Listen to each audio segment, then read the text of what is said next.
Assalamualaikum warahmatullahi wabarakatuh. Perkenalkan, saya Septianggi Syaprina.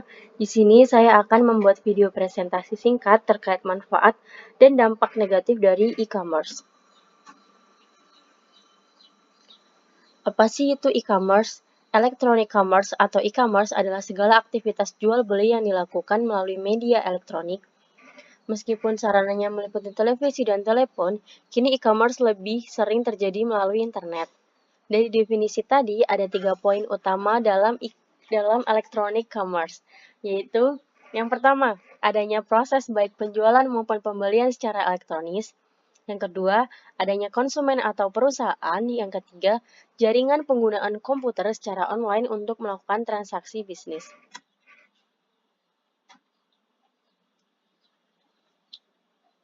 Perkembangan e-commerce di Indonesia. Industri e-commerce berkembang sangat pesat di Indonesia belakangan ini. Bahkan negara kita berada di puncak 10 negara dengan pertumbuhan e-commerce tercepat di dunia. Pada tahun 2018 sendiri, e-commerce di Indonesia memiliki pertumbuhan 78%. Dari angka pertumbuhan tersebut, 17,7%-nya merupakan transaksi pembelian tiket pesawat dan pemesanan hotel. 11,9%-nya pembelian pakaian dan alas kaki, sedangkan 10%-nya berasal dari kosmetik dan produk kesehatan. Bisnis e-commerce menjadi tren yang terus berkembang seiring perubahan pola hidup masyarakat yang jauh lebih modern. Transaksi jual beli dilakukan secara online sesuai dengan perkembangan zaman yang lebih mengedepankan teknologi dan informasi. Berikut adalah dampak positif dari penggunaan e-commerce. Yang pertama adalah jangkauan pasar yang lebih luas. Pelaku usaha bisa membidik pasar yang lebih luas karena jumlah penduduk di Indonesia lebih dari 267 juta jiwa. Sedangkan konsumen bisa lebih mudah memilih mana penjual yang kredibel dengan penawaran harga yang lebih murah. Selanjutnya adalah peningkatan pendapatan dan pengurangan risiko biaya-biaya lain. Pelaku usaha bisa meningkatkan pendapatan perusahaan lebih besar dibandingkan usaha konvensional yang harus dipotong banyak biaya administrasi. Misalnya, gaji karyawan, biaya sewa toko, biaya iklan offline, dan lain-lain. Dari sisi pembeli e-commerce sendiri, jual beli online berdampak positif pada pengurangan biaya perjalanan, tenaga, dan waktu. Kemudian adalah pelayanan lebih maksimal ke konsumen. Komunikasi penjual dan konsumen tidak dipengaruhi oleh faktor geografis. Penjual bisa langsung membidik pangsa pasar yang diinginkan tanpa harus menggunakan jasa perantara lagi. Mata rantai pendapatan akan lebih singkat sehingga tingkat kenyamanan konsumen lebih tinggi. Kemudahan dan fleksibilitas belanja. Dari segi kemudahan dan fleksibilitas belanja, e-commerce sangat menunjang produktivitas para konsumen.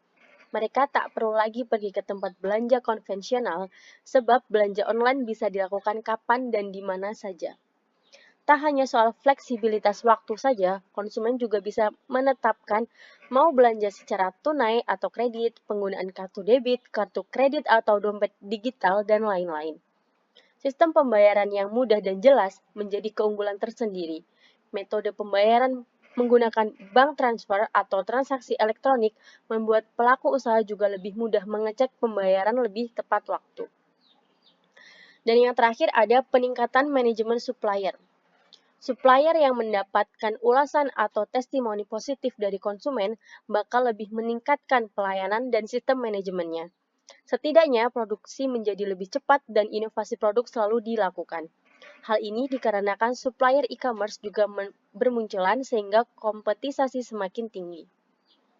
Selain adanya dampak positif dari penggunaan e-commerce, dari sisi konsumen sendiri, internet mempunyai manfaat dalam hal meningkatkan daya tawar konsumen, sehingga bisa saja memberikan ancaman terhadap bisnis retail.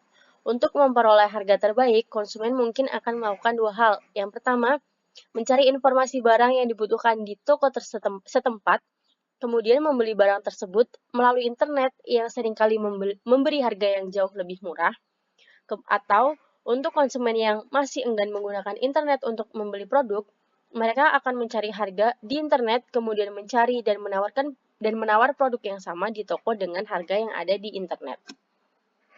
Selain ada dampak positif, e-commerce juga memiliki masalah-masalah atau problem yang ada di dalamnya. Yang pertama adalah masih rawan penipuan online.